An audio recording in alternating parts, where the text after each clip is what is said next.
வணக்கம் மக்களே, இங்க நான் தான் கிங்கு. அந்த படத்தை பத்தி ரிவ்யூ பார்க்க போறோம். ஸோ இந்த படத்துல யாரெல்லாம் ஃபர்ஸ்ட் நடிச்சிருக்காங்கன்னு பாத்தீங்கன்னா, சந்தானம், லொல்லு சபா, சேஷு, மாறன், அப்புறம் தம்பிராமையா, மனோபாலா, முனிஷ்காந்த், பாலசரவணன், இந்த மாதிரி ஏகப்பட்ட பேர் படத்துல இருக்காங்க. ஹீரோயின் 2-3 பேர் புதுசா இருக்காங்க. படத்தோட மியூசிக் யார் பண்ணியிருக்காங்கன்னு பாத்தீங்கன்னா டி இமான் அவர்கள் பண்ணியிருக்காரு. டைரக்ட் வந்து என் ஆனந்த் அப்படின்றவர் தான் பண்ணியிருக்காரு. இவர் ஆல்ரெடி வந்து இந்தியா பாகிஸ்தான் அப்படின்ற படத்தை விஜயாண்டின் வச்சு எடுத்திருக்காரு. அந்த படம் எப்படி இருக்கமோ அதுக்கு சற்றும் குறையாத லெவல்ல தான் இந்த படமும் எடுத்திருக்காங்க. ஸோ இந்த படத்துல இருக்கிற கதை என்னன்னு பாத்தீங்கன்னா, நம்ம எல்லாரும் காலங்காலமா 100 ஆண்டு தமிழ் சினிமாவில் வந்து நம்ம வருஷம் இந்த கதையில வந்து ஒரு 50 மொக்க படங்களை பார்த்துருப்போம். ஸோ அதுக்கு சற்றும் தளராத கதை வந்து மாறுதலா இருக்காது. ஸோ கதையோட ஸ்டார்டிங்ல வந்து 90s கிட்டா இருக்காரு. வரதட்சணை எதிர்பார்த்து பொண்ணு தேடிட்டு இருக்காரு நம்ம ஹீரோ சந்தானம் அவர்கள். அவரை வந்து ஒரு டுபாக்கு ஒரு ஜமீன் ஃபேமிலி வந்து ஏமாத்தி பொண்ணு கல்யாணம் பண்ணி, அதுக்கப்புறம் ஹீரோக்கு எப்பயுமே வந்து எங்கேருந்தோ அமெரிக்கா பாகிஸ்தான்லாம் நடக்கிற பிரச்சனை தமிழ்நாட்டுல சென்னையில இருக்கிற ஹீரோக்கு தான் வந்து சேரும்ன்ற மாதிரி இவர் தலையில வந்து சேரும், இல்ல இவரே போய் அது மேல போய் உட்காந்துப்பாரு. ஸோ அந்த பிரச்சனையெல்லாம் தாண்டி கிளைமேக்ஸ்ல என்ன ஆகுது அப்படின்றதெல்லாம் தாண்டி படம் முடியுது. அதுதான் வந்து கதையா இருக்கு. ஒரு மாதிரி சொல்லும் போது தெரியும், எம்ஜிஆர் காலத்துல, ரஜினி காலத்துல, அப்புறம் இப்ப இருக்கிற விஜயாஜித் காலத்துல கூட இந்த மாதிரி கதை நிறையவே பார்த்திருப்போம். நம்மளே அதை பார்த்து இது ஓடாது, இதுக்கப்புறம் இந்த மாதிரி பண்ணாதீங்கன்னு சொல்லி நிறைய வாட்டி பார்த்திருப்போம். பட் ஆனாலுமே வந்து சந்தானமே ஒரு 5-6 படம் பண்ணியிருக்காரு. எக்ஸாம்பிள் அவரே ஒரு லைன் சொல்லியிருப்பார் நடுவில், A1 அப்படின்ட்டு ஒரு சீன்ல வரும். ஸோ அந்த மாதிரி தெரிஞ்சே நான் இந்த மாதிரி தான் எடுப்பேன் அப்படின்னு எடுக்கக்கூடிய ஹீரோல Santhanam one of the best hero.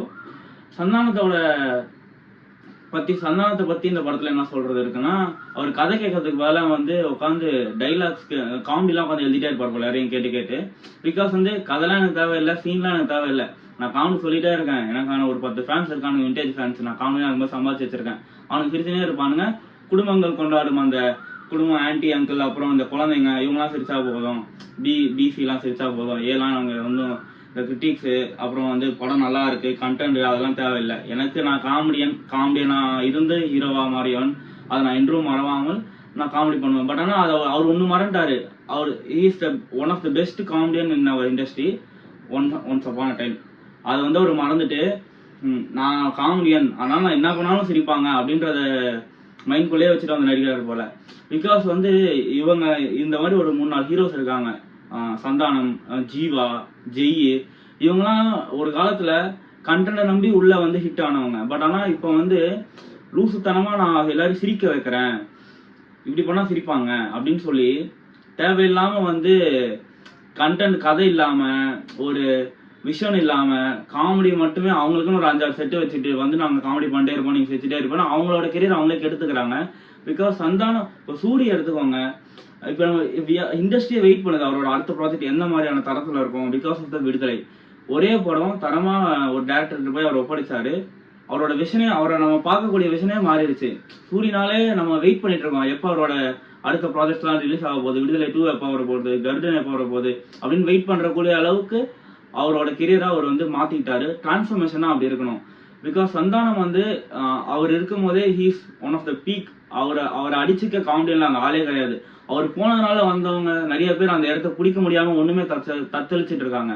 அந்த மாதிரி இருக்கும் போதே பிகாஸ் ஒரு மாதிரி நீ காமெடியனாவே இருந்து இன்னுமே நீ சஸ்டெயின் பண்ணிருக்கலாம். பட் ஆனால் நான் ஹீரோவா மாறுன்னு சொல்லி ஹீரோ கெரியரையும் வேஸ்ட் பண்ணிட்டு, நமக்கு கொடுக்குற காசையும் வேஸ்ட் பண்ணிட்டு, ஒரு கண்டென்ட்டை வந்து எப்படிலாம் கொலாபரேட் பண்ண முடியுமோ எல்லாத்தையும் பண்றாரு. அவரோட செட் ஆஃப் இந்த மாறன், சேஷுலாம் இருக்காங்களே, அவங்களாம் நீ வாப்பா பக்கத்து வீட்டில் தானே இருக்க அப்படின்னு கூப்பிட்டு போய் சும்மா அவங்கள வச்சு சீன் எடுக்கிற மாதிரி தான் அவங்களுக்குலாம் சீன் இருக்கு. எக்ஸாம்பிள் தம்பிராமையா வந்து ஒரு மாதிரி மேல உட்காந்து அறுக்கிறாரு, கரன்ட்டு, நீ சிரிக்கணும் இல்லைன்னா நான் அறுத்துடுவேன் அப்படின்ற மாதிரியான நிறைய பண்றாரு. இன்ஃபேக்ட் சந்தானமும் ஃபர்ஸ்ட் ஆஃப்ல நிறைய விஷயம் பண்றாரு. டிஇமானை பத்தி சொல்லணும்னா, டிஇமான் மியூசிக்லாம் வந்து ஓகே, மியூசிக்கே வந்து ஒரு மாதிரி ஸ்பீட் பிரேக்கர் தான், படமே ஸ்பீட் பிரேக்கர் தான், கடந்து போயிருக்கணும். பட் ஆனால் அப்படி ஓரமாக கடந்து போயிருக்கணும். பட் ஆனால் போய் உட்காந்தாச்சு. அதனால படத்தில் வர ஏதாவது ஒன்று பார்க்கணுமே பார்த்தா அந்த மியூசிக்லாம் வந்து தேவையில்லாத பாட்டுகள், எல்லாமே தேவையில்லாத பாட்டு, தேவையில்லாத சீனு, என்ன சொல்ல, ஒண்ணுமே கற்பனையில உட்காந்து சாங் ஷூட் பண்றாங்க. அது ஏன் பண்றாங்க அப்படின்னே தெரியல. நம்ம எங்க இருக்கோம், எல்லாருமே என்ன மாதிரியான படங்கள் எடுத்துட்டு இருக்காங்க. அட்லீஸ்ட் நீ பேன் இந்தியா, அதாவது இந்தியா ஃபுல்லா பாக்குற அளவுக்கு ஒரு மூவி எடுக்க தேவையில்ல, நம்ம தமிழ் இண்டஸ்ட்ரியில உட்காந்து கொண்டாடுற அளவுக்காவது ஒரு மூவி எடுத்தா பரவாயில்ல. ஜஸ்ட் ஒரு ரிலாக்ஸிங்கான ஒரு மூவின்றதுக்காக இந்த நான் போறது நீ தின்னு அப்படின்ற மாதிரி இல்லாம கொஞ்சமாவது பார்க்க நல்லா இருந்தே போய் இப்ப சந்தானம் படம் நல்லா வந்திருக்கு போய் பாருங்க படம் இல்லை அப்படின்ற மாதிரி இருந்தாலும் பரவாயில்ல. அந்த மாதிரியும் இல்ல, கண்டென்ட்டும் ஒண்ணும் இல்ல. வாய் முடியலைங்க, முடியல. தேட்டருக்கு ஒரு 10 விண்டேஜ் சந்தான ஃபேன்ஸ் வந்துடுறாங்க. நானும் சந்தான ஃபேன் தான். இன்ஃபேக்ட் நானும் தேட்டர்ல போய் ராஜா ராணி அப்புறம் வந்து இந்த 2010க்கு அப்புறம் வந்து நிறைய சந்தான படத்தை பார்த்து என்னமா மனுஷன் காமெடி பண்றான் அப்படின்னு இருந்த காலம் உண்டு. கேடிவில பார்த்து என்னடா இப்படி தெறிக்க விட்டுருக்காப்புல காமெடி எல்லாம் அப்படின்னு சொன்ன காலம் உண்டு. ஃப்ரெண்ட்ஸ் கிட்ட வந்து சந்தானம் பத்தி பேசாம இருந்த நாளே கிடையாது. பட் அப்படி இருந்த சந்தானம் இப்போ வந்து எரிச்சல் முடுறாப்புல தேட்டருக்குள்ள போனாலே. என்ன மாதிரி படம் சூஸ் பண்ணணும்னு தெரியல. கேட்டா நான் வந்து ஃபேன்ஸுக்காக பண்றேன், நான் ஜாலியா படம் பண்றேன். ஜாலியா படம் பண்ற உனக்கு ஒரு ப்ரொடியூசர் கிடைச்சிட்டாங்கன்றதுக்காக டேக் இட் ஃபார் கிராண்டடா இருக்கக்கூடாது ஆடியன்ஸை. காமெடி படம் பண்ணனால இப்போ ஆவேசம் வந்தது, அதுவும் நிறைய காமெடி உள்ள இருந்தது. ஸ்லாப்ஸ்டிக் காமெடி வந்து எங்க பண்ணோன்னு இருக்கு, எப்படி பண்ணோன்னு இருக்கு. ஒரு ஜோக்கை கன்வே பண்றதே இன்னொருத்தன் சிரிக்கணுன்றதுக்காக தான். பட் நீ வந்து நான் பண்றதெல்லாம் ஜோக்கு, நீ கடுப்பாகு இல்ல என்னங்கன்னா படிக்கும் நான் இதான் பண்ணுவேன் அப்படின்னு பண்றது வந்து ரொம்பவே இரிட்டேட்டிங் மூமெண்டா மாறுது. வர வர சந்தானத்து மேல இருக்க அந்த கிரேஸ்ன்றது போயிடுச்சு எப்பயோ. இப்ப வந்து அந்த என்னையா இது ஏன் நீ இதெல்லாம் பண்ணிட்டு இருக்க அப்படின்ற மூடுக்கு மாற ஆரம்பிச்சு. ஏன்னா இப்போ வடிவேல் கம்பேக் கொடுத்துருக்காரு, சீரியஸ் நோட்ல தான் கொடுத்துருக்காரு, பார்க்க முடியுதுல்ல. நம்ம ஒரு 2-3 டிக்கெட்டா வடிவேல பாக்குறோம். பட் ஆனா ஒரே மூவி வடிவேலோட விஷனையும் மாத்திருச்சு. என்ன மாதிரியான ஆக்டர்ல வடிவேல் அப்படின்னு நமக்கு தோண வச்சது பிகாஸ் ஆஃப் த டிரான்ஸ்ஃபர்மேஷன். சூரிய அதே மாதிரி தான். யோகி பாபு இப்பயும் காமெடி பண்றாரு. பட் ஆனா அவரோட serious content movies like Mandela content oriented காமெடினா அதுதான் பண்ணும். Mandela is a great example.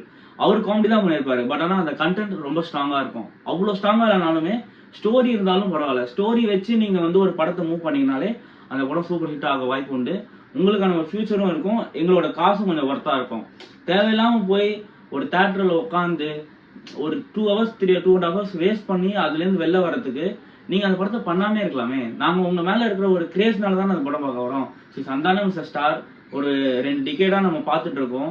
So அவர் ஒரு டிரான்ஸ்ஃபர்மேஷன் ஆகி ஹீரோவா மாறிட்டாரு. ஸோ தட் அதனால ஏதோ ஒரு காமெடி இருக்கும் நம்ம ரிலாக்ஸ் பண்ணலாம்னு போகும்போதே அதுவே இரிட்டேஷனா மாறுது. இதெல்லாம் என்ன, இதெல்லாம் ஏன் பார்க்கணும் அப்படின்ற மூடுக்கு தள்ளப்படுது. பழைய மெத்தட்ஸ், இந்த மாதிரி மெத்தட்ஸ் எல்லாம் கொஞ்சம் மாத்திட்டாதான் பார்க்குற ஆடியன்ஸ்க்கும் நல்லா இருக்கும், உங்களுக்கும் வந்து கொஞ்சம் ஒரு சேஞ்சஸ் கிடைக்கும். இதெல்லாம் என்ன சொல்ல, பழைய ஸ்க்ரீன் பிளே, பழைய ரைட்டிங்கு, ஒரு கிளாரிட்டி இல்லை சீன்ல. இதெல்லாம் படம் டைட்டிலே தெரியுது கிளைமேக்ஸ் இப்படிதான் இருக்க போகுது அப்படின்ட்டு. தேவையில்லாத அந்த பிளாஸ்ட், அந்த ஒரு காமெடியன் பண்ற கிரிஞ்சு, அது சந்தானமே சொல்றாரு கிரிஞ்சு படாது தெரியுதுல்ல. அதையும் வந்து அதை ஒரு ஃபன்னா பண்ண ட்ரை பண்றீங்க. கிரிஞ்சு பண்ணாத போட அந்த வேர்டு கிரிஞ்சா இல்ல, நீங்க பண்ற படம் தான் கிரிஞ்சா இருக்கு. லைக் அவர் ஆனவனா வந்து தம்பிராமன் கிரிஞ்சு பண்ணாம போங்கயா, நீங்க படமாவே கிரிஞ்சா தான் பண்ணி வச்சிருக்கீங்க. அதை நாங்க எங்க போய் சொல்ல. இந்த மாதிரி நிறைய ப்ராப்ளம்ஸ் இருக்கு படத்துக்குள்ள. ஸோ ஹீரோயினை பத்தி பெருசா சொல்றதுக்கு எதுவும் இல்லை. அவங்க சும்மா அப்படியே வந்து ஒரு ஜூனியர் ஆர்டிஸ்ட் மாதிரி சுத்திட்டு இருப்பாங்க. மற்ற எல்லாருமே சும்மா கைமையும் கத்திட்டே இருக்காங்க. லைக் இதுல வேற நிறைய ஸ்பூஃப் மாதிரி வந்து ரோலக்ஸ் பேரை இழுத்து வச்சிருக்காங்க. இந்த நிறைய படங்கள்லேயும் சீன்லாம் எடுத்து போட்டு வச்சிருக்காங்க. ஸோ ரொம்பவே பெரிய டிசப்பாயின்மெண்ட்லாம் இல்லை. எனக்கு இது வரும்போதே தெரியும் இந்த படம் கொஞ்சம் சுமாராக தான் இருக்கும்னு. பட் ஆனால் இவ்வளோ சுமாராக இருக்கும்னு எதிர்பார்க்கல. ட்ரெய்லரும் ஹைப் பண்ணல, பாட்டும் எதுவுமே கேட்குற மாதிரி இல்லை. தேவையில்லாத மிஸ்டேக்ஸ் படத்துக்குள்ள நிறையா இருக்கு. ஸோ இந்த மாதிரி படம்லாம் கொஞ்சம் சந்தானம் மாற்றிக்கிட்டு வேற மாதிரி வந்தாருன்னா he had a future in cinema. இல்லைனா வந்து இந்த மாதிரி படங்கள் வந்திருந்ததுன்னா ஆல்ரெடி வந்து மற்ற இண்டஸ்ட்ரிஸ்லாம் நல்லா போயிட்டு இருக்கு. நம்ம வந்து இப்போதான் போன வாரம் தான் ஸ்டார் வந்தது, கொஞ்சம் ஹோப் கொடுத்தது. இந்த வாரம் பார்த்தீங்கன்னா திருப்பி சந்தானம் இந்த மாதிரி பண்ணி வச்சிருக்காரு. ஒரு கேப் விட்டா வந்து ரொம்பவே லோவா இருக்கு. சினிமா ஏன் இவ்வளோ டல்லா இருக்கு அப்படின்ற ஒரு ஃபீல் தருது. ஸோ இந்த மாதிரி படம் தயவு செஞ்சு சந்தானம் டோன்ட் டூ இட், அதுதான் சொல்லணும்னு தோணுது. ஸோ ஃபைனல் கட்ல இட்ஸ் அ ஃப்ளாப் மூவி. யாராவது விண்டேஜ் சந்தானம் இருந்தீங்கன்னா சொன்னாலும் போகாமல் இருக்க போகிறதில்ல, போய் பார்ப்பீங்க. ஸோ பார்த்துட்டு சந்தானத்துக்கு திருப்பி அவரோட காசை மீட்டு கொடுத்தீங்கன்னா அவர் திருப்பி இந்த மாதிரி நிறைய படங்கள் பண்ணி உங்களெல்லாம் வந்து மகிழ்விப்பார். ஸோ தேங்க்ஸ் ஃபார் வாட்சிங். இன்னொரு வீடியோவில் பார்க்கலாம்.